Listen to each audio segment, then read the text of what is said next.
5 years ago, I went on my first run. Since then, I've had a love-hate relationship with running. I never managed to make it stick. I make sick progress, and then completely fall off. Here's what I did to make my consistency stick and go from running on average once a month to running 2 to 3 times a week and also lifting 3 times a week in the gym. And do you want to know the honest truth? I started out inconsistent. I started out of shape. I started with effectively no motivation. And I'm an asthmatic, so it makes it infinitely harder for me to run.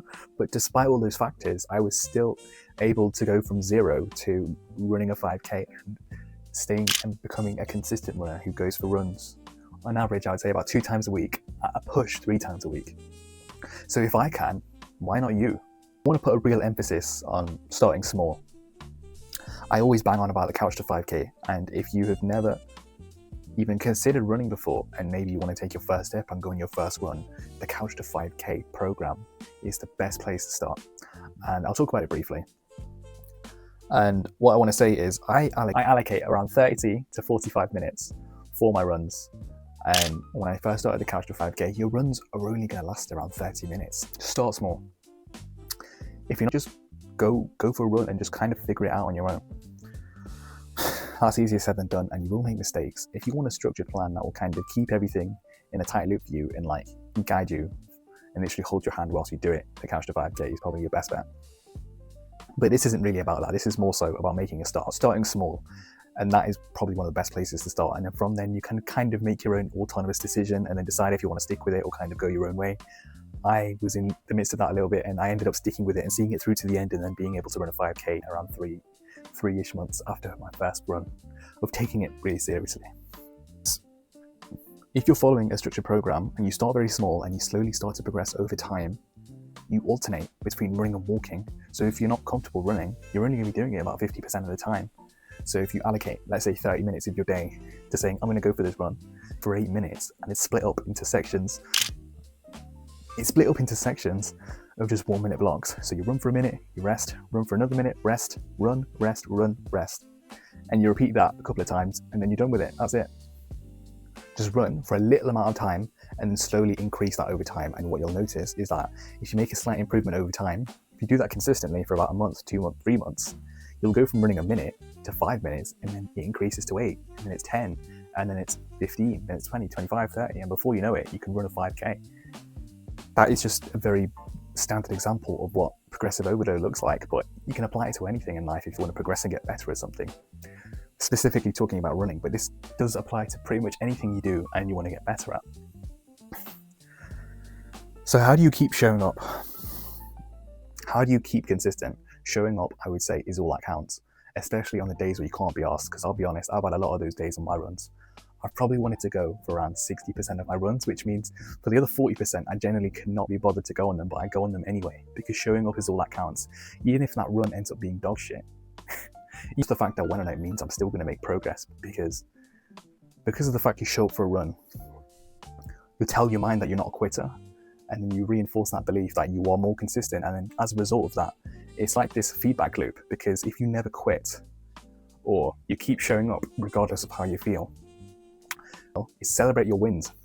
This is one of the most important things. If you go for your first run, tell people about it, because when you embrace that feeling and like you have like a community of people that you can talk to about running, that is brilliant, because if you have people supporting you, that will encourage you and spur you on to keep doing that thing you said you would do. If you kind of keep it to yourself, it's a lot harder to get internal motivation if you don't like share what you're doing with other people. And that's why I would say trying to get into communities of people who are doing the same thing you're doing. If you kind of flat out just talk to people about what you're doing and they kind of don't have an interest for running, it's going to be slightly more difficult. But if you're on the same path as someone, it's a lot easier to stay consistent, because consistency beats speed. Oh, actually, that doesn't make sense. If you're on the same path as someone else and you're kind of collectively striving towards your goals, you're going to make progress much quicker when you're doing it with someone else. That's why I recommend doing it with your boys. If you start running with someone else, it doesn't have to be your boys, it could be anyone. Start running with someone. That can be really helpful because they can help hold you accountable. And also you kind of have that friendly competition. It'll encourage you 2, it'll encourage you to run more because you're doing it with someone. It's a more interesting, it's a more fun experience. Like I used to run with one of my mates all the time, and we go out for long runs. I'd always go so much longer than I ever planned to run, and I'd make like sick progress.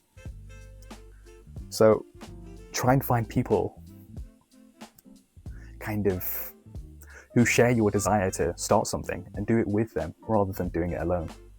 Because I find you'll make more progress and you're more likely to stick to it and stay consistent if you've got someone to talk to about it who genuinely understands what you're doing, and also just do it with them. And finally, I just want to say, making small steps equals consistency, and because you're making that consistency, you're going to make more progress. This last point I want to talk about is identity shift, and I'm going to speak this out loud and kind of talk from the heart when I say this. I'm going to talk this out loud. So, identity shift. For most of my life, I've been unfit, unathletic, and I've kind of been like a low self-esteem, unfit kind of person. And for about the first 16 years of my life, this was all I could ever identify with. I was kind of this chubby kid who kind of liked playing sports, but was never super athletically gifted. Or if you asked me to run a kilometer, maybe like 5-10 years ago, I'll tell you I couldn't do it. And I shifted my identity from that like chubby, unathletic kid to someone who genuinely cares about his own health and well-being, and someone who respects himself. And in order to shift your identity, you do it through your actions. If you stay consistent with your runs, you're kind of shifting your identity. And in my case, because I'm talking from personal experience here when I'm saying this, I no longer wanted to identify with the younger version of myself who was like this chubby, unathletic kid. I wanted to start taking my health more seriously. And the first instance of that was learning or starting running. And then from that, I kind of shifted my identity. Over time and through like progressive overload and consistent action, I started to become this person who was more conscious about their own health and started taking it more seriously. And that's also why I started going to the gym, because I didn't want to be that kind of chubby, unathletic kid anymore. I wanted to be this new version of myself who genuinely cares about like health and fitness and takes it seriously. And because of that, I've been able to stay consistent and make great progress. And let's say you're on this side of the equation right now. The easiest way to shift your identity is through your actions.